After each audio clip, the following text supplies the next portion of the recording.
الحمد لله نحمده ونستعينه ونستغفره ونصلي على نبينا محمد صلى الله عليه وسلم وعلى آله وأصحابه أجمعين. أما بعد، فأعوذ بالله من الشيطان الرجيم. بسم الله الرحمن الرحيم.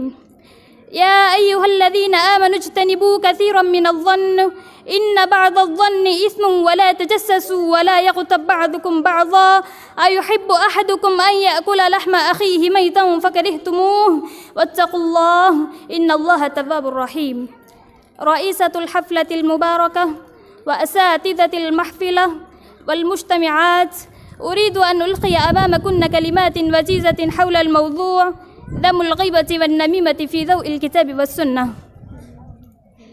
إن الله ورسوله قد نهانا عن أمور فيها الضرر لنا ولإخواننا ويمكن منها الإفساد بين الناس وأن يوقع منها العداوة والبغضاء، فمن هذه الأمور المنهى عنها الغيبة والنميمة. أريد أن أبين لكم من مظاهرهما الغيبة لغة واصطلاحا. الغيبة هي الاسم من الاغتياب، واصطلاحا قال ابن حجر رحمه الله هي ذكر المرء بما يكرهه، سواء كان ذلك في بدن الشخص أو دينه أو دنياه أو خلقه أو نفسه أو ماله. حكم الغيبة: عد الإمام ابن حجر رحمه الله الغيبة من الكبائر، وقال: الذي دلت عليه الدلائل الكثيرة الصحيحة الظاهرة إنها كبيرة لكنها تختلف بحسب اختلاف مفسدتها، وقد جعلها من أوتي جوامع الكلم عديلة غصب المال وقتل النفس، بقوله صلى الله عليه وسلم: كل المسلم على المسلم حرام دمه وماله وعرضه، والغصب والقتل كبيران إجماعا، فكذا سلم العرض. وقوله تعالى: فأعوذ بالله من الشيطان الرجيم بسم الله الرحمن الرحيم.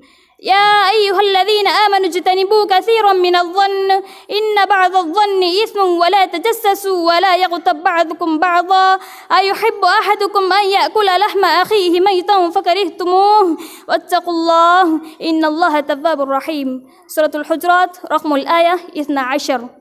ذم الغيبة في ضوء الأحاديث المباركة. عن أبي هريرة رضي الله عنه أن رسول الله صلى الله عليه وسلم قال: أتدرون ما الغيبة؟ قالوا: الله ورسوله أعلم.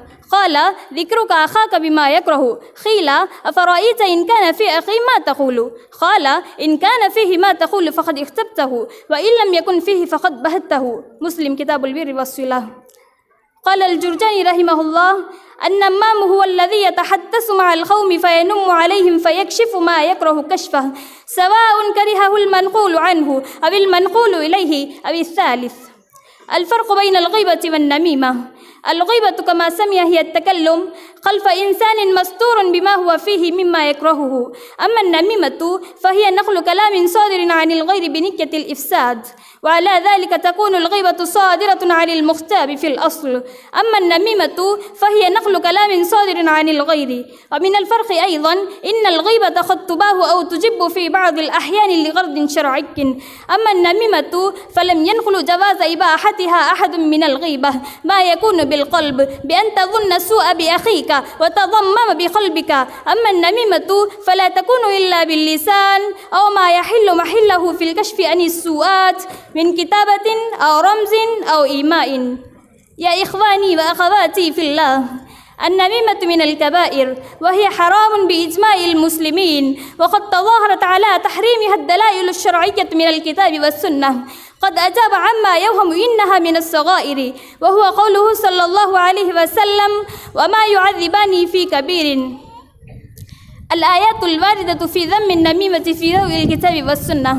قال الله عز وجل: فأعوذ بالله من الشيطان الرجيم بسم الله الرحمن الرحيم. فلا تطع المكذبين ودوا لو تدهن فيدهنون ولا تطع كل حلاف مهين هماز مشاء بنميم مناع للخير معتد أثيم. سورة القلم رقم الآية من 8 إلى 12. عن عبد الله بن مسعود رضي الله عنه قال أن محمدا صلى الله عليه وسلم قال: ألا أنبئكم ما العظة؟ هي النميمة والقالة بين الناس. وفي رواية آخر أن محمدا صلى الله عليه وسلم قال: إن الرجل يصدق حتى يكتب صديقا ويكذب حتى يكتب كذابا. مسلم كتاب البر والصلة. أخيرا أدعو الله عز وجل أن يجتنبنا من الغيبة والنميمة ومن وخيم عواقبهما، والله ولي التوفيق. آمين. والسلام عليكم ورحمة الله وبركاته.